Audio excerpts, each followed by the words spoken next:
اگر میں چاہوں تو تمہیں گولیوں سے چھلنی کر کے پھینک دوں، میں نے بیلا کی طرف دیکھتے ہوئے کہا، لیکن اس وقت میں تمہیں کچھ نہیں کہوں گا کیونکہ میں تم سے پھر بھی ملنا چاہتا ہوں۔ میں تمہیں ایک موقع دے رہا ہوں، جتنا تیز بھاگ سکتی ہو ایک طرف بھاگتی چلی جا۔ تم غلطی کر رہے ہو ناجی، بیلا نے کہا، اس میں شبہ نہیں کہ تم ایک نڈر اور دلیر آدمی ہو۔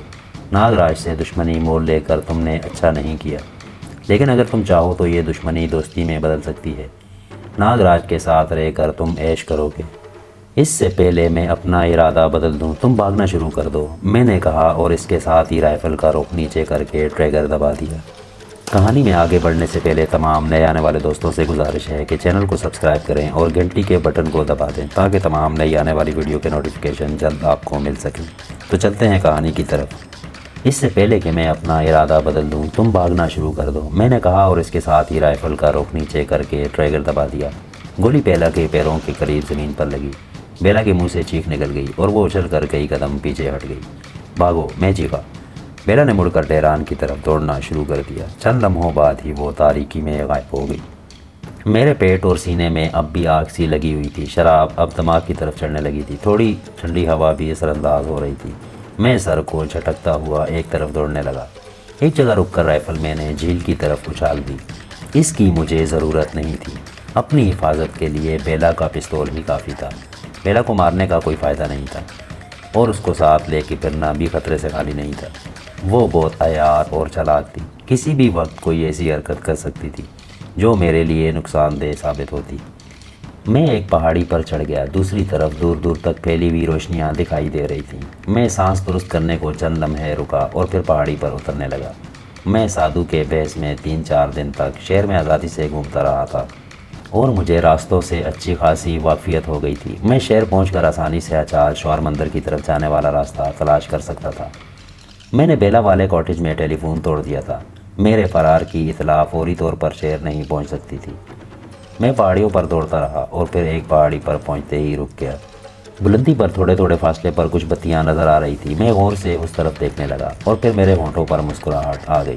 میں اتفاقیہ طور پر اچار شوار مندر کی طرف نکل آیا تھا۔ وہ روشنیاں مندر ہی کی تھیں۔ یہ پہاڑی اس طرف تھی جہاں سے مندر والے بنگلے کی طرف پہنچا جا سکتا تھا۔ اس پہاڑی سے اترتے ہوئے میں 2-3 کاٹیجز کے قریب سے بھی گزرا تھا۔ وہ روشنیاں مندر ہی کی تھیں۔ یہ پہاڑی اس طرف تھی جہاں سے مندر والے بنگلے کی طرف پہنچا جا سکتا تھا۔ اس پہاڑی سے اترتے ہوئے میں 2-3 کاٹیجز کے قریب سے بھی گزرا۔ ایک کاٹیج کے پہلو سے گزرا، اس کی تمام بتیاں جل رہی تھیں اور اندر موسیقی اور کہکوں کی آواز سنائی دے رہی تھی۔ میں پہاڑی سے اتر کر اس بنگلے کے گیٹ پر پہنچ گیا اور کال بیل کا بٹن دبا دیا۔ تقریباً 4 منٹ تک میں بار بار گھنٹی بجاتا رہا۔ رات کا آخری پہر تھا، کسی کے اس طرف آنے کا امکان نہیں تھا، مگر کسی بھی امکان کو نظر انداز نہیں کیا جا سکتا تھا۔ میں نے گیٹ کی جھرری سے اندر جھانک کر بھی دیکھا، اندر کہیں روشنی نظر آ رہی تھی۔ میں نے ایک بار پھر بیل بجائی اور یہ سوچ لیا تھا کہ اس پر تباہ کوئی جواب نہ ملا تو گیٹ پر چڑھ کر دوسری طرف کود جاؤں گا۔ اندر کی طرف سے ہلکے قدموں کی چاپ سن کر میں چونک گیا۔ جھری سے آنکھ لگا کر دیکھا، تاریکی میں 2 ہیولے گیٹ کی طرف آتے ہوئے دکھائی دیے۔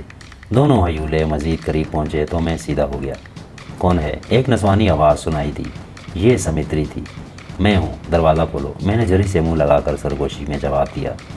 گچھے میں چابیوں کی آواز سنائی دی۔ سمتری چابیوں کا گچھا لے کر آئی تھی۔ چند سیکنڈ بعد گیٹ کا ذیلی دروازہ کھل گیا اور میرے اندر داخل ہوتے ہی دروازہ بھی بند ہو گیا۔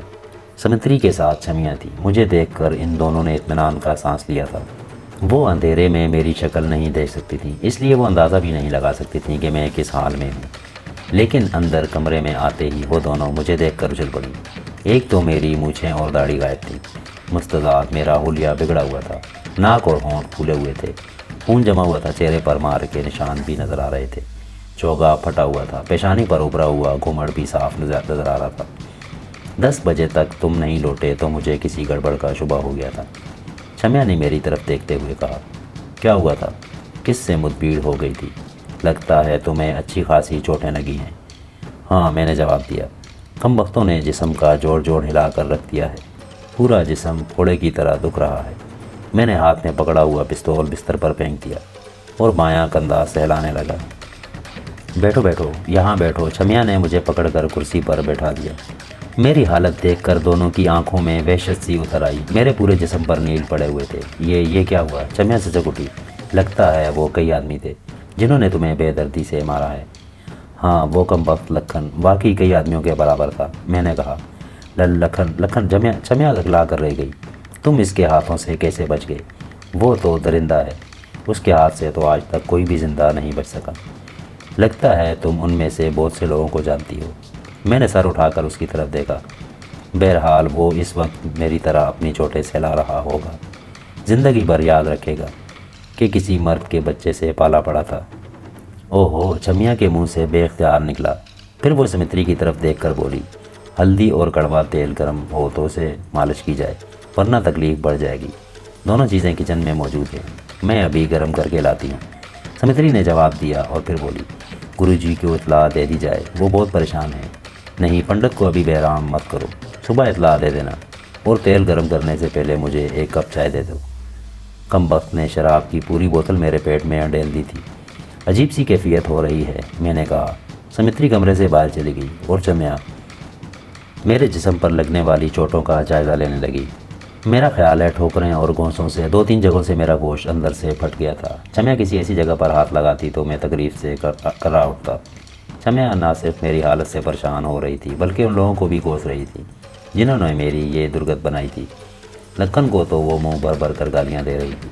سمتری بغیر دودھ کے چائے بنا کر لائی تھی، اس میں ہلکی سی کھٹاس بھی تھی، غالباً اس میں تھوڑی سی ٹاٹری ڈال دی تھی۔ سمتری نے واقعی عقل مندی کا ثبوت دیا تھا۔ مجھے اس وقت واقعی کسی ایسی چیز کی ضرورت تھی۔ چند گھونٹ پینے کے بعد میرے پیٹ کی بے چینی کم ہونے لگی۔ مجھے چائے دے کر سمتری دوبارہ کچن میں چوٹ گئی۔ وہ چند منٹ بعد وہ ہلدی ملا کڑوا گرم تیل کر کے لے آئی۔ اس وقت تک میں چائے پی چکا تھا۔ چمیا نے مجھے بستر پر لٹا کر چوٹوں پر مالش کرنے لگی۔ مسلسل جدوجہد اور تھکاوٹ کے بعد قنوت کی تاریں ہونے لگی اور پپوٹے بھاری ہو کر نیچے جھکنے لگے، اور پھر صحیح پتہ نہیں میں کب سو گیا۔ آنکھ کھلی تو میرے جسم پر پلشمی قسم کا ملائم ریشموں والا کمبل پڑا ہوا تھا۔ میں نے گردن گھما کر ادھر ادھر دیکھا۔ کھڑکیوں پر اگرچہ پردے پڑے ہوئے تھے مگر باہر سے ان پر پڑنے والی روشنی سے اندازہ لگایا جا سکتا تھا کہ دن اچھا خاصا چڑھ آیا ہے۔ اس کے کچھ ہی دیر بعد چمیا کمرے میں داخل ہوئی تو اس نے دلچسپ انکشاف کیا کہ دوپہر کے 2 بج رہے تھے۔ پنڈت پیرو صبح سے اب تک 2 مرتبہ تمہیں دیکھنے کے لیے آ چکا ہے۔ چمیا نے بیٹھ کے قریب آتے ہوئے کہا، باہر کی کیا صورتحال ہے، کچھ پتہ چلا؟ میں نے پوچھا۔ بہت خوفناک، چمیا نے مسکراتے ہوئے جواب دیا۔ تھوڑی دیر پہلے جب پنڈت بھی تمہیں دیکھنے کے لیے آیا تھا تو اس نے بتایا تھا کہ ناگراج واقعی پاگل ہو رہا ہے۔ شہر کی کوئی جگہ محفوظ نہیں، اس کے آدمی شکاری کتوں کی طرح تمہیں تلاش کرتے پھر رہے ہیں۔ ہر مشتبہ راگیر کو روک کر پرس کی جا رہی ہے۔ ہوٹلوں میں قیام پذیر لوگوں کو بھی پریشان کیا جا رہا ہے۔ اس کے آدمی زبردستی کمروں میں گھس جاتے ہیں۔ احتجاج کرنے پر انہوں نے بھی کئی لوگوں کو زد و کوب کیا ہے۔ ہوٹلوں کے مالکوں نے ایک وقت پولیس کمشنر سے مل کر شکایت کی تھی، لیکن وہ بھی کچھ نہیں کر سکا۔ وہ بھی ناگراج کے سامنے بے بس ہے۔ شاید تم ناکی جھیل کے قریب کسی کاٹیج میں ان کی قید سے بھاگے تھے۔ ہاں، میں نے اس بات میں سر ہلایا۔ رات کے آخری پہر ناگراج کے آدمیوں نے اس علاقے میں واقع درجنوں کاٹیج کی تلاشی لی تھی۔ وہاں بھی احتجاج اور مزاحمت کرنے پر انہوں نے کئی لوگوں کو زد و کوب کیا تھا، اور دلچسپ خبر یہ ہے کہ ناگراج نے ان 4 آدمیوں کو لائن میں کھڑے کر کے گولیوں سے بھون ڈالا ہے، جو کاٹیج میں تمہاری نگرانی کر رہے تھے۔ 5ویں کو شاید تم نے گولی مار کر ہلاک کر دیا تھا۔ نہیں، میں نے صفی میں سر ہلایا۔ پستول بیلا کے ہاتھ میں تھا۔ میں نے اسے اپنی گرفت میں لینے کی کوشش کی تو گولی جل گئی اور سورج اس کی زد میں آ گیا۔ کیا لکھن کو بھی مار دیا گیا؟ ہاں، سب سے پہلے اس پر گولیاں برسائی گئی تھیں، چمیا نے جواب دیا۔ اس کے جسم پر کئی جگہوں سے ادھڑی ہوئی کھال دیکھ کر ناگراج اپنے غصے پر قابو نہیں پا سکا تھا۔ اس نے لکھن جیسے درجنوں آدمی پال رکھے ہیں جن پر وہ لاکھوں روپے خرچ کرتا ہے، اور لکھن کا تمہارے ہاتھوں اس طرح پٹ جانا وہ برداشت نہیں کر سکا تھا۔ اور بیلا، میں نے سوالیہ نظروں سے اس کی طرف دیکھا۔ وہ ناگراج کی چہیتی ہے، اسے کچھ نہیں ہوا، چمیا نے جواب دیا۔ یہ ساری باتیں تمہیں پنڈت پیرو نے بتائی ہیں؟ اسے یہ سب کچھ کیسے معلوم ہوا؟ میں نے پوچھا۔ بیرو اور ناگراج میں پرانی ڈسل چل رہی ہے، چمیا نے جواب دیا۔ ان پنڈتوں اور پجاریوں میں مندروں کی ملکیت پر جھگڑے ہوتے رہتے ہیں۔ مندروں کے پجاری پراسرار طور پر ہلاک بھی ہوتے رہتے ہیں۔ ایک دوسرے کے خلاف اندر ہی اندر سازشیں چلتی رہتی ہیں۔ بہت عرصہ پہلے ناگراج نے اس مندر پر قبضہ کرنے کی کوشش بھی کی تھی، لیکن اس وقت بعض بڑے لوگوں کی مداخلت کی وجہ سے کامیاب نہیں ہو سکا۔ وہ چند لمحوں کو خاموش ہوئی، پھر بات جاری رکھتے ہوئے کہنے لگی، پہلی مرتبہ ناگراج کے آدمیوں سے بھاگ کر جب تم یہاں آئے تھے تو ناگراج کے آدمی بھی تمہارا پیچھا کرتے ہوئے مندر میں داخل ہو گئے تھے۔ ان کا خیال تھا کہ اس مندر کے پجاریوں نے تمہیں کہیں چھپا دیا ہے۔ 2 پجاریوں پر اتنا تشدد کیا گیا کہ ایک تو موقع پر ہی ہلاک ہو گیا اور دوسرا ابھی تک اسپتال میں پڑا ہوا ہے۔ اس کی ایک ٹانگ کی ہڈی اور 2 پسلیاں ٹوٹ گئی تھی۔ پنڈت بیرو خود پولیس کمشنر سے ملا تھا، لیکن ناگراج یا اس کے آدمیوں کے خلاف کوئی کارروائی نہیں کی گئی۔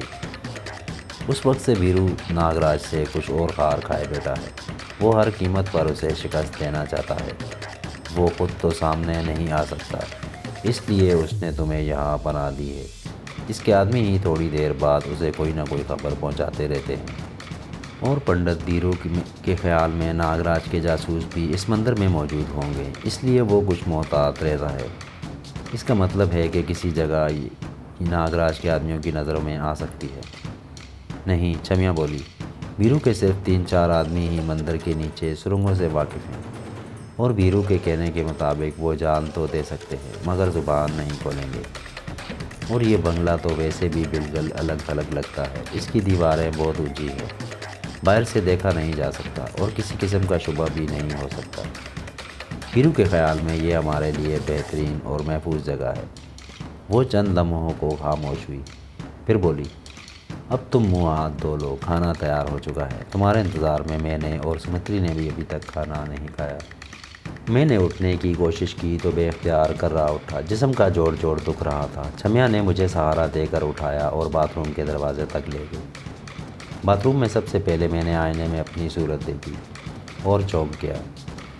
حقیقت ہے، پہلی نظر میں خود بھی اپنے آپ کو نہیں پہچان سکا تھا۔ دونوں ہونٹ سوجے ہوئے تھے اور ناک سموسہ بن کر رہ گئی تھی۔ دایاں رخسار بھی سوجا ہوا تھا، بائیں رخسار پر بھی نیل تھا۔ پیشانی پر خاصا بڑا گھومٹ تھا۔ جسم کے دوسرے حصے بھی کچھ ایسا ہی افسوسناک منظر پیش کر رہے تھے۔ اپنی یہ حیت دیکھ کر مجھے اندازہ لگانے میں دشواری پیش نہیں آئی کہ اب مجھے کئی روز تک باہر نکلنے کا موقع نہیں مل سکے گا۔